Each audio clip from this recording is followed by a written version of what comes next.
Hello friends, എല്ലാവർക്കും നമസ്കാരം. നിങ്ങളേവരും കാത്തിരിക്കുന്ന ഗൗതമിന്റെയും നന്ദയുടെയും ഇന്നത്തെ വിശേഷത്തിലേക്ക് എല്ലാ കൂട്ടുകാർക്കും സ്വാഗതം. എല്ലാവർക്കും നല്ലൊരു ദിവസം ആശംസിച്ചുകൊണ്ട് തന്നെ നമുക്ക് ഇന്നത്തെ വിശേഷത്തിലേക്ക് കിടക്കാം അല്ലെ. തുടങ്ങുമ്പോൾ തന്നെ കാണിക്കുന്ന നമ്മുടെ നന്ദേനെയും ഗൗതമിനെയാണ്. അങ്ങനെ ഗൗതമും നന്ദയും കൂടി ചെറിയ റൊമാൻസ് ഒക്കെ ഇങ്ങനെ അവരിങ്ങനെ സംസാരിച്ച് ആ ഒരു മുല്ലപ്പൂ ഒക്കെ ഇങ്ങനെ പതുക്കെ അടുത്ത് ചെന്ന് അതിന്റെ സ്മെല്ലൊക്കെ ഇങ്ങനെ ആസ്വദിച്ച് ഇരിക്കുമ്പോഴാണ് നമ്മുടെ പിങ്കിയും അതുപോലെ തന്നെ ഗൗതമല്ല അർജുനും കൂടെ വന്നത്. അങ്ങനെ ഇത് കണ്ടതും പിങ്കി ഹലോ എന്നൊരു വിളിയും വിളിച്ചു. ഇവർ പെട്ടെന്ന് ഞെട്ടിപ്പോയി. സ്വാഭാവികമായിട്ട് ഞെട്ടും. ഭാര്യയും ഭർത്താവും റൂമിൽ തന്നെ ഇരിക്കുമ്പോൾ ചെറിയൊരു റൊമാൻസ് ഒക്കെ വരുമ്പോഴേക്കും പെട്ടെന്ന് പുറത്തുനിന്ന് ഒരാൾ വരുമ്പോഴത്തേക്കും ഒരു ചമ്മലുണ്ടാവുമല്ലോ. ആ ഒരു ചമ്മലോട് കൂടി തന്നെയാണ് നമ്മുടെ ഗൗതമും നന്ദയും ഉള്ളത്. അപ്പോഴേക്കും പിങ്കി പറഞ്ഞു, അതെ, ഒരു സാമാന്യ മര്യാദയെങ്കിലും കാണിക്കാമായിരുന്നു. ഇതിപ്പം വാതിൽ തുറന്ന് ഇങ്ങനെയൊക്കെ ഇട്ട് കഴിഞ്ഞിട്ടുണ്ടെങ്കിലേ അതത്രയ്ക്ക് നല്ല ഏർപ്പാടൊന്നുമല്ല. ഇവിടെ മറ്റുള്ളവരും കൂടെ ജീവിക്കുന്ന ഒരു വീടാണെന്ന് ഓർത്തോണം. മറ്റുള്ളവരെപ്പോഴാ എങ്ങനെയാ കയറി വരുന്നതെന്നൊന്നും പറയാൻ പറ്റില്ലെന്ന് പറഞ്ഞപ്പോഴത്തേക്കും നമ്മുടെ നന്ദ പറഞ്ഞു, അതെ ഗൗതം സാർ, ഞാൻ പോവാന്നും പറഞ്ഞുകൊണ്ട് നന്ദ അങ്ങ് പോയി കഴിഞ്ഞപ്പോഴത്തേക്കും വീണ്ടും പിങ്കി പറഞ്ഞു, ഏതായാലും നന്ദ രക്ഷപ്പെട്ടല്ലോ. ഗൗതമനെ ഞങ്ങളുടെ മുമ്പിൽ ഇട്ട് തന്നിട്ട് നന്ദ രക്ഷപ്പെട്ടു. അല്ല, നന്ദയ്ക്ക് ഞാൻ പറഞ്ഞ അത്രയ്ക്ക് ഇഷ്ടപ്പെട്ടില്ലെന്ന് തോന്നുന്നു എന്ന് പറഞ്ഞപ്പോഴത്തേക്കും അതൊന്നും എനിക്കറിയില്ല. പിന്നെ ഞാനൊരു കാര്യം പറയാം പിങ്കി, ഞങ്ങൾ ചെയ്ത വലിയ തെറ്റൊന്നും അല്ലല്ലോ.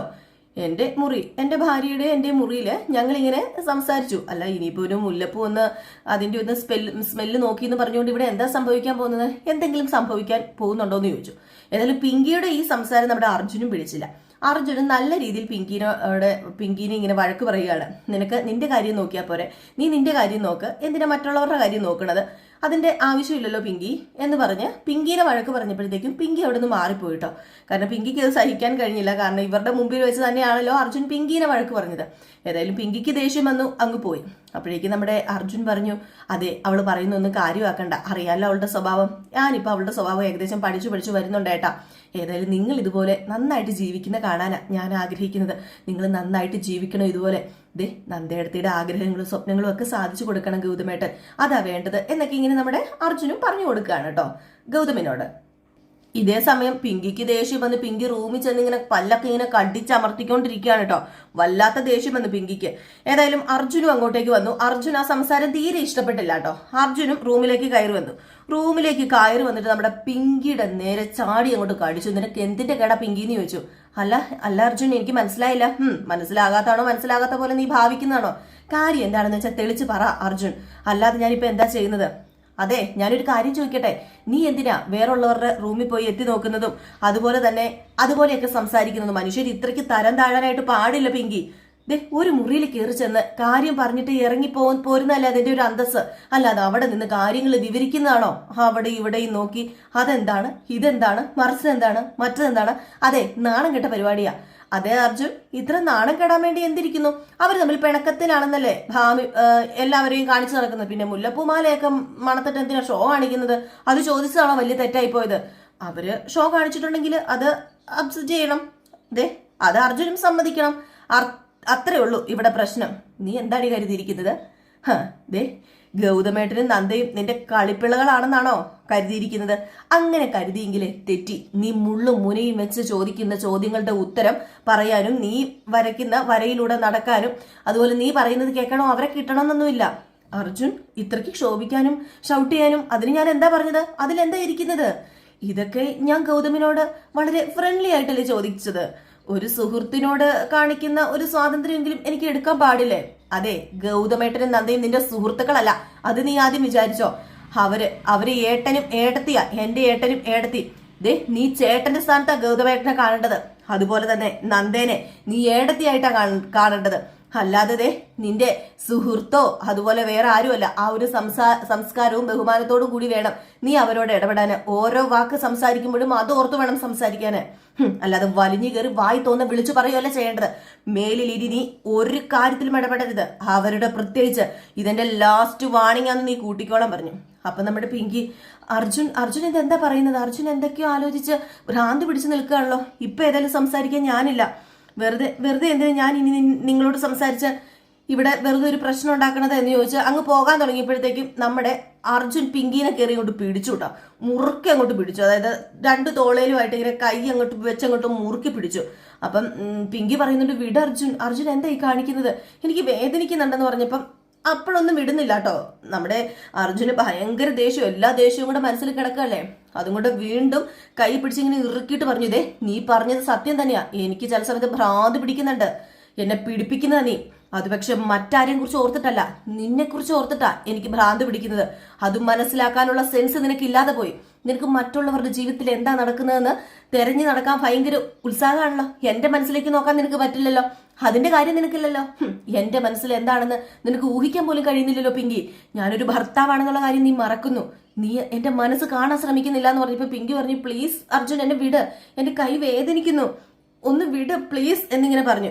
ഏതായാലും കുറച്ചു നേരം ഇങ്ങനെ ഇറുക്കി പിടിച്ചിട്ട് പതുക്കെ അങ്ങ് ലൂസ് ചെയ്തു കേട്ടോ. കാരണം അത്രയ്ക്ക് മാത്രം ശക്തി എടുത്താണ് നമ്മുടെ അർജുൻ കയ്യിൽ പിടിച്ചത്. അത്രാം ഭാഗം മിക്കവാറും പൊളിഞ്ഞു പോകുന്ന വേദന അനുഭവപ്പെട്ട് കാണും പിങ്കിക്ക്. ഏതായാലും പെട്ടെന്ന് നമ്മുടെ അർജുൻ പറഞ്ഞു, സോറി പിങ്കി, സോറി എന്ന് പറഞ്ഞു. തന്നെ വേദനിപ്പിക്കണമെന്ന് ഞാൻ ആഗ്രഹിച്ചിട്ടില്ല, വേദനിപ്പിക്കാൻ വേണ്ടിയല്ല ഞാനിത് ചെയ്തത്. പക്ഷേ താൻ എന്നെ മനസ്സിലാക്കുന്നില്ലല്ലോ എന്നോർത്തിട്ടാ എനിക്ക് എന്തോ ഒരു ഭ്രാന്തായത്. ഞാൻ ഒരു കാര്യം കൂടെ പറയാം, എനിക്കത് പറഞ്ഞില്ലെങ്കിൽ സമാധാനം കിട്ടില്ല. നീ ഒരു കാര്യം ഓർക്കണം, നീ എന്നെ ഒരുപാട് വേദനിപ്പിക്കുന്നുണ്ട്. ആ വേദന ഞാൻ മനസ്സിൽ പേറി നടക്കുക. അത് നീ അറിയുന്നുണ്ടോ ഇല്ലയോ എന്നൊന്നും എനിക്കറിയില്ല. പക്ഷെ ആ വേദന കാരണം എനിക്കത് ഭ്രാന്താണോ എന്താണോ എന്നൊന്നും എനിക്കറിയില്ല. പിന്നെ ഞാൻ വിഡ്ഢി ആയതുകൊണ്ടൊന്നും അല്ല ഇങ്ങനെ നിൽക്കുന്നത്.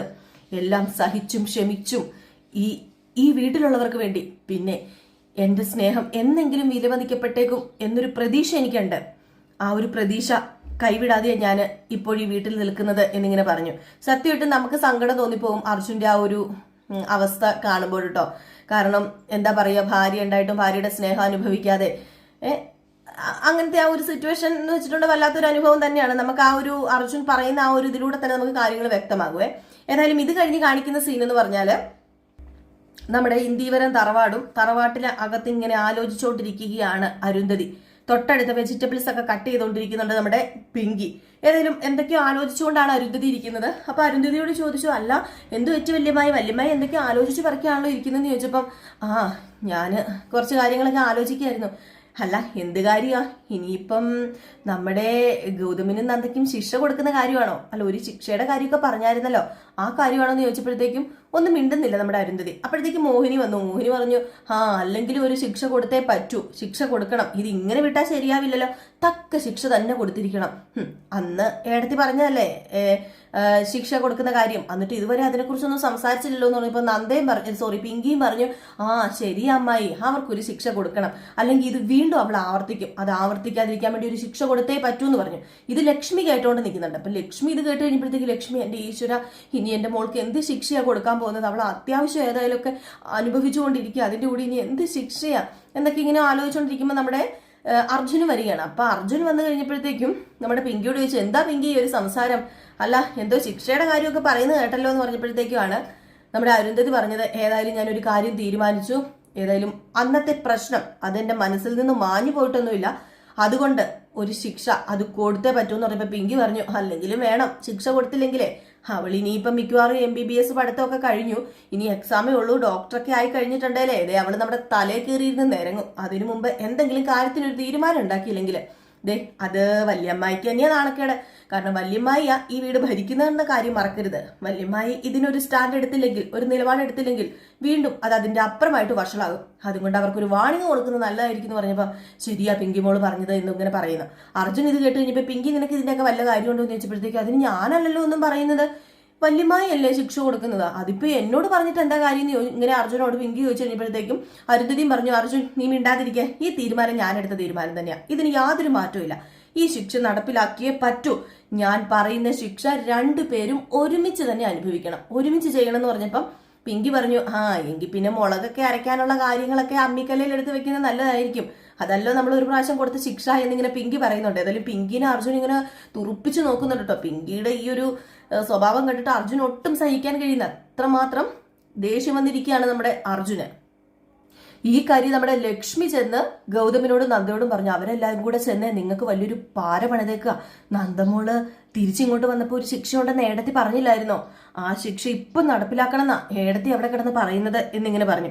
ഇതെല്ലാം കേട്ട് കഴിഞ്ഞപ്പോഴത്തേക്കും വല്ലാത്തൊരു അവസ്ഥയിൽ നിൽക്കുകയാണ് നമ്മുടെ നന്ദയും ഗൗതമും.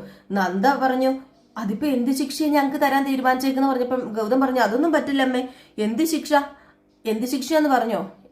എന്ത് ശിക്ഷയാന്നൊന്നും പറഞ്ഞില്ല. വല്യേടത്തി അത് മറന്നു നടക്കുമായിരുന്നു. ബാക്കി എല്ലാവരും കൂടെ ചേർന്ന് അത് വല്യേടത്തിനെ ഏൽപ്പിച്ചത്, ഓർമ്മിപ്പിച്ചത്. ശിക്ഷ തരാൻ വേണ്ടി നിങ്ങളെ ഇപ്പം വിളിക്കും. എന്താണെന്നൊന്നും എനിക്ക് അറിയില്ല മോനെ എന്ന് പറഞ്ഞു. അപ്പോഴത്തേക്കും വല്ലാത്തൊരവസ്ഥയിൽ നന്ദയും ഗൗതമും കൂടെ നിൽക്കുകയാണ്. അങ്ങനെ ഗൗതമും നന്ദയും കൂടി ഇവരുടെ അടുത്തേക്ക് വന്നു കഴിഞ്ഞപ്പോഴത്തേക്കും നമ്മുടെ അരുന്ധതി പറഞ്ഞു, അതെ, എനിക്ക് കുറച്ച് കാര്യം ഗൗതമിനോടും നന്ദയോടും സംസാരിക്കാനുണ്ട്. നിങ്ങൾ ഇവിടെ നിന്ന് അന്ന് പ്രശ്നം ഉണ്ടാക്കി ഇറങ്ങിപ്പോയില്ലേ നന്ദ? അന്ന് ഞാനൊരു ശിക്ഷയുടെ കാര്യം പറഞ്ഞില്ലേ? ആ ശിക്ഷ അത് നടപ്പിലാക്കാൻ പോവാ ഇന്ന്. ഈ വീട്ടിൽ താമസിക്കണമെങ്കിൽ ചില നിയമങ്ങളൊക്കെ ഉണ്ട്. ഗൗതമും നന്ദയും ഞാൻ പറയുന്ന ശിക്ഷ ഏറ്റെടുക്കണം.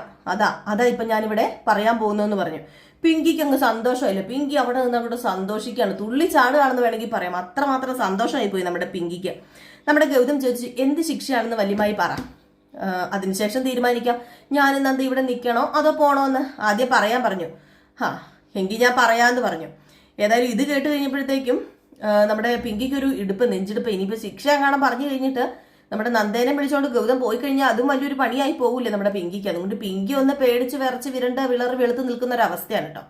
ഇതേ സമയം ആയിക്കോട്ടെ, നമ്മുടെ അരുന്ധതി പറഞ്ഞു, ശിക്ഷ ഒന്ന് ഞാൻ പറയാം. പൂർണ്ണ അർത്ഥത്തില് ഭാര്യയും ഭർത്താവുമായിട്ട് ഗൗതമും നന്ദയും ജീവിക്കണം. അതാണ് എന്റെ നമ്പർ 1 ഒന്നാമത്തെ ശിക്ഷ എന്ന് പറയുന്നത്.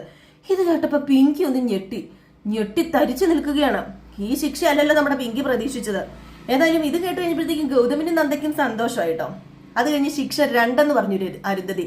അതെ, അടുത്ത വർഷം ഈ സമയമാവുമ്പം ഗൗതമിന്റെ കുഞ്ഞിനെ എന്റെ കൈകളിൽ തരണം. അതുപോലെ തന്നെ ഈ വീട്ടില് ഓടിക്കളിച്ച് നടക്കണം ആ കുഞ്ഞ് എന്ന് പറഞ്ഞു. ഇതൂടെ കേട്ട് കഴിയുമ്പോഴത്തേക്കും ഗൗതമും നന്ദയും വണ്ടടിച്ച് നിൽക്കുന്നു. പിങ്കിക്ക് വീണ്ടും ദേഷ്യം. പിങ്കിനെ ഇങ്ങനെ എടുത്തെടുത്ത് കാണിക്കുന്നുണ്ട് കേട്ടോ. പിങ്കി ഒരിക്കലും പ്രതീക്ഷിച്ച കാര്യമല്ല. ഏതായാലും ലക്ഷ്മിക്കൊക്കെ സന്തോഷമായിട്ടോ. അതിലും വലിയ സന്തോഷമായത് ആർക്കാന്നോ? നമ്മുടെ അർജുനാണ്. അർജുൻ അവിടെ നിന്ന് കൈ കൊട്ടി അങ്ങ് പാസ്സാക്കുകയും കൂടെ ചെയ്തു. അങ്ങനെ നമ്മുടെ അരുന്ധതി പറഞ്ഞു, ഈ കരാറ് നിങ്ങൾ പാലിക്കണം. ഇതാണ് നിങ്ങൾക്കുള്ള ശിക്ഷ. എങ്ങനെയുണ്ട് എന്റെ ശിക്ഷ എന്ന് ചോദിച്ചപ്പോഴത്തേക്കും, ഇതിച്ചിരി കൂടി പോയില്ലോ എന്നിങ്ങനെ അർജുനും പറഞ്ഞു കേട്ടോ. ഏതായാലും അർജുന് സന്തോഷമായി, ലക്ഷ്മിക്ക് സന്തോഷമായി, ഗൗതമിന് നന്ദയ്ക്കും സന്തോഷമായി. സന്തോഷാകാത്ത 2-3 വ്യക്തികളുണ്ട്, പവിത്രയും അതുപോലെ തന്നെ മോഹിനിയും പിന്നെ നമ്മുടെ പിങ്കിയും. അങ്ങനെ അർജുൻ പറഞ്ഞു, ഏതായാലും ഈ ശിക്ഷ എനിക്ക് ഇഷ്ടപ്പെട്ടു. ഞാൻ കാത്തിരുന്ന ശിക്ഷ തന്നെയായത്. 2 പേരും കൂടി ഒരു കുഞ്ഞിന് ഈ ഇന്ത്യ വരം തറവാട്ടിന് വേണ്ടി സമ്മാനിക്കണം. അത് തന്നെയാ വേണ്ടത്. വല്യമ്മായി ചെയ്ത് ഏറ്റവും നല്ല കാര്യങ്ങളിൽ ഒന്നാ ഇതെന്ന് പറഞ്ഞപ്പോഴത്തേക്ക് ലക്ഷ്മി വന്ന് കയറിയിട്ട് പറഞ്ഞു, ഏടത്തി പറഞ്ഞതിന് എനിക്ക് വലിയ സന്തോഷമുണ്ട്. ഞാൻ എത്ര വഴിപാടുകളൊക്കെ നടത്തിയെന്നറിയാമോ ഈ ഒരു കാര്യത്തിന് വേണ്ടി എന്നിങ്ങനെ പറഞ്ഞപ്പോഴത്തേക്ക് അരുന്ധതി പറഞ്ഞു, അതൊക്കെ അവിടെ നിൽക്കട്ടെ. ഞാനൊരു കാര്യം പറയാം, ഈ ശിക്ഷ നടപ്പിലാക്കി തന്നിരിക്കണം. അത് നിങ്ങളുടെ ഉത്തരവാദിത്വമാ എന്നിങ്ങനെ ഗൗതമിനോട് നന്ദയുടെ മുഖത്ത് നോക്കി പറഞ്ഞിട്ട് പറഞ്ഞു, ഇവിടെ പിന്നെ ഒരു ചെറിയ മണിയറയൊക്കെ ഞങ്ങൾ ഒരുക്കുന്നുണ്ട്. ആ മണിയറയൊക്കെ ഒരുക്കി ഞങ്ങൾ തരും. ഏതായാലും ശിക്ഷ നടപ്പിലാക്കി നിങ്ങൾ ഇങ്ങോട്ട് തന്നാൽ മതി എന്നും കൂടെ അരുന്ധതി പറഞ്ഞപ്പോഴത്തേക്കും പിങ്കിക്ക് വീണ്ടും കലി. പിങ്കി വല്ലാത്ത വിഷമത്തോടു കൂടി തന്നെ നിൽക്കുകയാണ്. അങ്ങനെ പിങ്കി ദേഷ്യം വന്ന് അകത്ത് കയറിപ്പോയി. അകത്ത് കയറിപ്പോയ ഉടനെ തന്നെ അർജുനും ചെന്നു. അർജുൻ ചെന്ന് ചോദിച്ചു, എന്ത് പറ്റി പിങ്കിക്ക് എന്താ ഒരു ബുദ്ധിമുട്ടെന്ന് ചോദിച്ചപ്പം, ഒന്നുമില്ല. എന്നെ പരിഹസിക്കുകയാണെന്ന് ചോദിച്ചപ്പം, പരിഹസിക്കൊന്നും അല്ല ഒരു പണി കൊടുക്കാൻ നോക്കിയതാണല്ലോ ഗൗതമിട്ട് നന്ദ കിട്ടും. പക്ഷേ ആ പണി തിരിച്ചു വന്നടിച്ചോ എന്നൊരു സംശയം എന്ന് നമ്മുടെ അർജുൻ പറഞ്ഞു. ഇത് കേട്ട് കഴിഞ്ഞപ്പം, ഞാൻ നല്ല കാര്യം തന്നെയാണ് ചെയ്തത്. ഞാൻ കാരണമാണ് ഇപ്പൊ അവർക്ക് ഇത് നടക്കാൻ പോകുന്നത്. അതിന് എന്നോട് താങ്ക്സാ പറയേണ്ടത് എന്നിങ്ങനെ പറഞ്ഞപ്പം അർജുൻ പറഞ്ഞു, താൻ ചെയ്തത് നല്ല ഉദ്ദേശമാണെന്ന് എനിക്ക് മനസ്സിലായി. എന്ത് ഉദ്ദേശത്തിന്റെ പേരിലാണെങ്കിലും ഇപ്പൊ പിങ്കി കാരണം ഗൗതമേട്ടനും നന്ദയ്ക്കും ഒരുമിച്ച് ജീവിക്കാൻ കഴിയുന്നതും സന്തോഷിക്കാൻ കഴിയണം. ആ കാരണത്തിന് ഞാനൊരു കാര്യം ചെയ്യട്ടെ. ഒരുപാട് നന്ദി. പിന്നെ ഈ കൺഗ്രാറ്റ്സും കൂടെ പിടിച്ചോ. ഇത് പിങ്കിക്ക് തരാനുള്ളതല്ല, പിങ്കി ഇത് നന്ദയ്ക്ക് കൊടുക്കണം. എന്തിനാണെന്ന് മനസ്സിലായല്ലോ. ഇനിയിപ്പോ കൂടുതൽ ഞാൻ വ്യക്തമാക്കേണ്ട കാര്യമില്ലല്ലോ. എന്റെ ഗൗതമേട്ടന്റെ കുഞ്ഞ് നന്ദയുടെ വയറ്റിൽ വളർന്നു തുടങ്ങും. അന്ന് നന്ദയുടെ 2 കൈയും കൂട്ടിപ്പിടിച്ച് മനസ്സ് നിറഞ്ഞ് ഞാൻ പറയും കൺഗ്രാറ്റ്സ് എന്ന്. ഇപ്പൊ പിന്നെ ആ കൺഗ്രാറ്റ്സിന് വിലയില്ലല്ലോ. വേണ്ട, സത്യം പറയാലോ പിങ്കി. ഇപ്പൊ എന്റെ ഏറ്റവും വലിയ ആഗ്രഹം ഇത് തന്നെയായിരുന്നു. ഗൗതമേട്ടന്റെയും നന്ദയുടെയും കുഞ്ഞിനെ കാണണം. ആ കുഞ്ഞിനെ എനിക്ക് ലാളിക്കണം. അതാ ഇപ്പൊ എന്റെ ഏറ്റവും വലിയ ആഗ്രഹം. ആ ആഗ്രഹം ഏതായാലും നീ ആയിട്ട് തന്നെ സാധിച്ചു തന്നു. നീ ആയിട്ട് സാധിച്ചു തന്ന വഴി പ്രത്യേകിച്ച് ഞാൻ പറഞ്ഞു തരേണ്ട കാര്യമില്ലല്ലോ. ഇന്നു മുതൽ അവരുടെ ദാമ്പത്തികം ആരംഭിക്കുകയാണല്ലോ. അതിന് കാരണക്കാരിയായ പിങ്കിക്ക് ഒരുപാട് നന്ദി ഉണ്ടെന്ന് പറഞ്ഞ് നമ്മുടെ അർജുനും അങ്ങ് പോയി. ഇത് കഴിഞ്ഞപ്പോഴത്തേക്കും പിങ്കിക്ക് ഒരു സമാധാനമില്ല. പിങ്കി സമാധാനം കിട്ടുമ്പോൾ വിളിക്കുന്നത് ആരെയാ? സാന്ദ്രനെ. അങ്ങനെ സാന്ദ്രനെ വിളിച്ചു. സാന്ദ്രനെ വിളിച്ചിട്ട് ചോദിച്ചു, താൻ എവിടെയാ സാന്ദ്ര? ഇവിടെ ഒരു വലിയ പ്രശ്നമുണ്ട്. എന്താ പ്രശ്നം? നീ കാര്യം പറയാൻ പറഞ്ഞു. ഏതായാലും കാര്യം അങ്ങോട്ട് വിവരിച്ചു കൊടുത്തു. കാര്യം കേട്ട് കഴിഞ്ഞപ്പോഴത്തേക്കും സത്യം പറഞ്ഞ നമ്മുടെ സാന്ദ്രയെ ഒന്ന് ഞെട്ടി. എന്നിട്ട് പിങ്കി പറഞ്ഞു, ഇനിയിപ്പോൾ എന്താ സാന്ദ്ര ചെയ്യുന്നത്? എല്ലാം കൈവിട്ടു പോയി. ഞാൻ ആഗ്രഹിച്ചതും സ്വപ്നം കണ്ടതും ഒക്കെ കൈവിട്ടു പോയി. എടി, ഞാൻ എന്താ ചെയ്യേണ്ടത്? എന്തെങ്കിലും ഒരു വഴി നീ കണ്ടുപിടിച്ച് തരാൻ പറഞ്ഞു. ഏതായാലും നമ്മുടെ സാന്ദ്ര എന്ത് വഴിയാണ് കണ്ടുപിടിച്ച് കൊടുക്കണമെന്നൊക്കെ നമുക്ക് കാത്തിരുന്ന് തന്നെ കാണാം. ഏതായാലും സാന്ദ്ര എന്തെങ്കിലും കുരുക്കിൽ കൊണ്ടുപോയി നമ്മുടെ പിങ്കീനെ ചാടിക്കും. അതേ എല്ലാ പ്രാവശ്യം സംഭവിക്കാറുള്ളൂ. അത് തന്നെയായിരിക്കും ഇനി സംഭവിക്കാൻ പോകുന്നതല്ലേ. അപ്പോൾ എല്ലാവരും കാത്തിരിക്കുക. അടിപൊളി വിശേഷങ്ങൾ തന്നെയാണ് വരാനിരിക്കുന്നത്. കുറച്ച് ലേറ്റ് ആയിപ്പോയി, ഞാൻ പറഞ്ഞായിരുന്നു. നമ്മുടെ രേവതിയുടെയും സച്ചിയുടെയും കഥ ഇട്ടപ്പോഴും കുറച്ച് ലേറ്റ് ആയിപ്പോയി. എന്നെ അലാറം ചതിച്ചു. അലാറം ചതിച്ച് എങ്ങനെയാണെന്ന് വെച്ചിട്ടുണ്ടെങ്കിൽ അലാറം സെറ്റ് ചെയ്തിട്ടൊക്കെ കിടന്ന് എന്തോ എൻ്റെ ഫോണിൽ അലാറം കേട്ടില്ല. അതുകൊണ്ടാണ് കുറച്ച് ലേറ്റ് ആയി പോയത്. എന്നും വരുന്നതിനേക്കാളും കുറച്ച് നല്ല താമസിച്ചാണ് നമ്മൾ കഥ ഇട്ടിരിക്കുന്നത്. അപ്പോൾ അതുകൊണ്ട് എല്ലാവർക്കും ചെറിയ ബുദ്ധിമുട്ടൊക്കെ ഉണ്ടാവുമെന്ന് എനിക്കറിയാം. കാണുന്നവർ കാണുക, ആസ്വദിക്കുക. അതുപോലെ തന്നെ നിങ്ങളുടെ അഭിപ്രായങ്ങളും ഒക്കെ കമൻറ്റിലൂടെ പറയുക. പിന്നെ ഒത്തിരി സ്നേഹത്തിന് ഒരുപാട് നന്ദിയുണ്ട്. നമ്മളെ സപ്പോർട്ട് ചെയ്യുന്നതിന്. നമ്മൾ 2 വീഡിയോസ് ചെയ്യുന്നതേ ഉള്ളൂ, എങ്കിൽ പോലും നിങ്ങൾ ഒരുപാട് സപ്പോർട്ട് ചെയ്യുന്നുണ്ട്. നമ്മുടെ വീഡിയോ കാണുന്നുണ്ട്. അതിന് ഒരുപാട് നന്ദിയുണ്ട്. ഒത്തിരി നല്ല നല്ല കമൻസ്, നമ്മൾ വീട്ടിലെ ഒരാളെ പോലെയൊക്കെ കാണുന്ന രീതിയിലുള്ള കമൻസും, നിങ്ങൾക്ക് വേണ്ടി പ്രാർത്ഥിക്കാൻ, നിങ്ങളുടെ കുടുംബത്തിന് വേണ്ടി പ്രാർത്ഥിക്കാൻ എന്നൊക്കെ പറഞ്ഞ് ഒരുപാട് കമൻസ് ഒക്കെ വരുന്നുണ്ട് കേട്ടോ. അതൊക്കെ കേൾക്കുമ്പോൾ ഒരുപാട് സന്തോഷമുണ്ട്. വീണ്ടും നിങ്ങളുടെ സ്നേഹവും അതുപോലെ തന്നെ എല്ലാം പ്രതീക്ഷിച്ചുകൊണ്ട് നിർത്തുന്നു. നെക്സ്റ്റ് വീഡിയോ ആയിട്ട് കാണാം കേട്ടോ. അതുവരെ എല്ലാവർക്കും ടാറ്റാ, ബൈ ബൈ.